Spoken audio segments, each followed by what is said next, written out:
এই গরমে পাতলা ঝোল মাছ কে না ভালোবাসে, আবার সেটা যদি হয় বাটা মাছ, তাহলে তো কোনো কথাই নেই।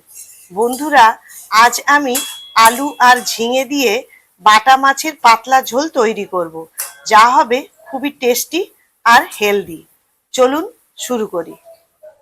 নমস্কার বন্ধুরা, আমি মৌসুমি উইথ মৌসুমি চ্যানেলে সবাইকে স্বাগত। এখানে আমি একটা ঝিঙে নিয়েছি। এই ঝিঙের দুদিকটা প্রথমে কেটে নেব। এবার ঝিঙে শিরাগুলোকে ছুলে নেব।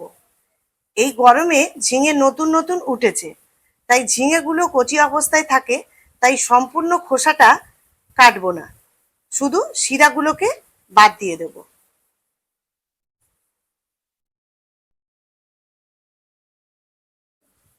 এবার ঝিঙেটাকে ছুরির সাহায্যে টুকরো টুকরো করে কেটে নেব।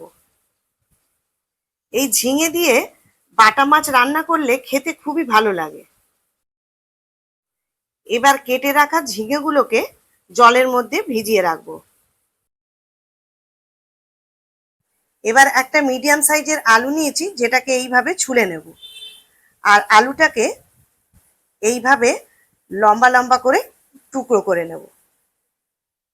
আর কেটে রাখা আলুগুলো জলের মধ্যে ভিজিয়ে রাখবো, নচেত আলুগুলো কালো হয়ে যাবে।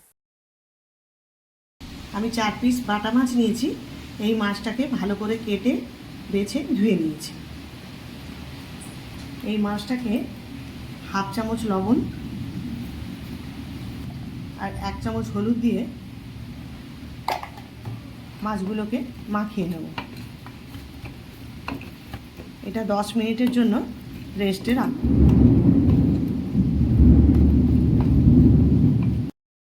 এদিকে আমি কড়াই বসিয়ে দিয়েছি। কড়াই গরম হয়ে গেছে। এতে আমি মাছগুলো ভাজার জন্য পরিমাণ মতো তেল দেব।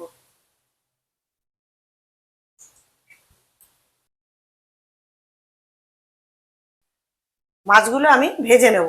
একসঙ্গে সবগুলো দেব না, আমি দুটো করে দেব, তাহলে একটার সঙ্গে একটা গায়ের মধ্যে লেগে যাবে। তো যেহেতু জ্যান্ত মাছ, বেশি কড়া করে ভাজবো না, আমি হালকা করে এপিট ওপিট করে ভেজে তুলে নেব।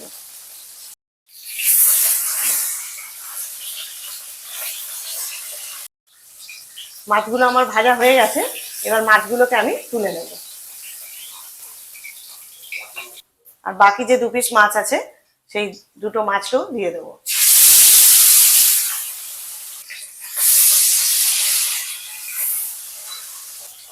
বাকি যে মাছ দুটো দিয়েছিলাম, সেই মাছটাও ভাজা হয়ে গেছে। এবার মাছ দুটোকে তুলে নেব। একটা বাটির মধ্যে 1 চামচ গোটা জিরে দিয়ে দিলাম। এই জিরের মধ্যে কিছুটা জল দিয়ে কিছুক্ষণ ভিজিয়ে রাখবো। শিলের মধ্যে ওই গোটা জিরে যেটা ভিজিয়ে রেখেছিলাম সেটা, 4 কোয়া রসুন আর 2টো কাঁচা লঙ্কা, এগুলোকে আমি শিলের মধ্যে পেস্ট করে নেব, ভালো করে বেটে নেব।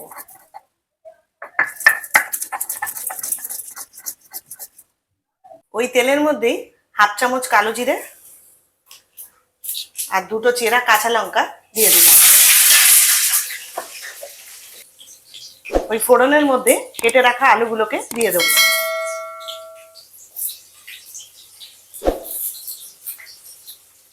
প্রথমে আলুগুলোকে ভেজে নেব। আলুগুলো একটু ভাজলে, মানে আলুগুলো শক্ত থাকে, যাতে তাড়াতাড়ি এটা সেদ্ধ হয়ে যায়, সেই জন্য আলুগুলোকে একটু ভালো করে ভেজে নেব।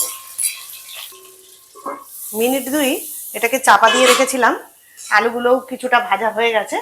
এরপর এর মধ্যে কেটে রাখা ঝিঙেগুলোকে দিয়ে দেবো। ঝিঙে যেহেতু নরম থাকে, তাই এটা একসঙ্গে দিইনি।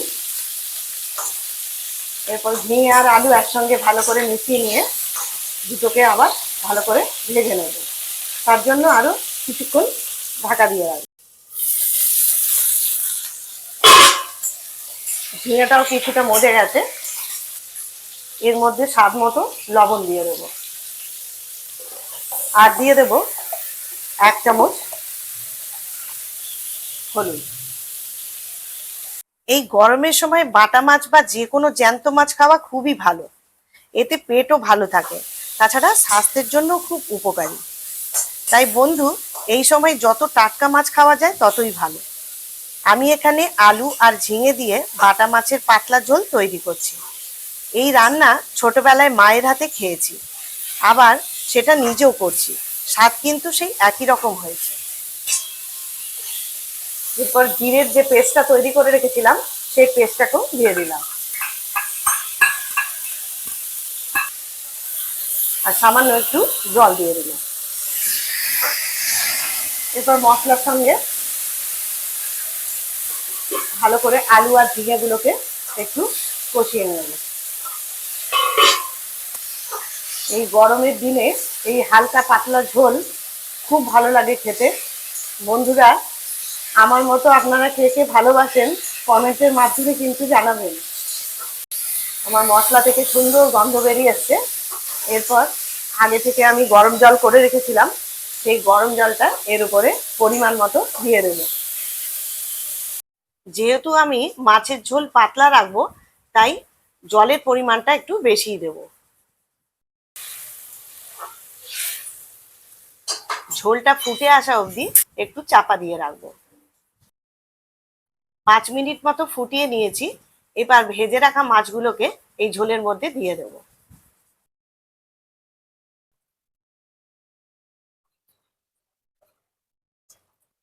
মাছগুলোকে একটু ঝোলের মধ্যে এরকম খুন্তি করে করে একটু ডুবিয়ে দেবো, যাতে এই মাছগুলোর মধ্যে ঝোলটা ভালোভাবে ঢুকে যায়। আবারও 2 মিনিট মতো ঢাকা দিয়ে রাখবো। সম্পূর্ণভাবে তৈরি হয়ে গেল আলু আর ঝিঙে দিয়ে বাটা মাছের পাতলা ঝোল। এইভাবে আমার মতো করে এই রেসিপিটি তৈরি করবেন, আশা রাখি ভালোই লাগবে। যদি এই রেসিপিটি আপনাদের ভালো লেগে থাকে তাহলে লাইক ও শেয়ার করবেন, আর আমার চ্যানেলে নতুন বন্ধু হলে চ্যানেলটিকে সাবস্ক্রাইব করে দেবেন। ভালো থাকবেন, সুস্থ থাকবেন, ধন্যবাদ।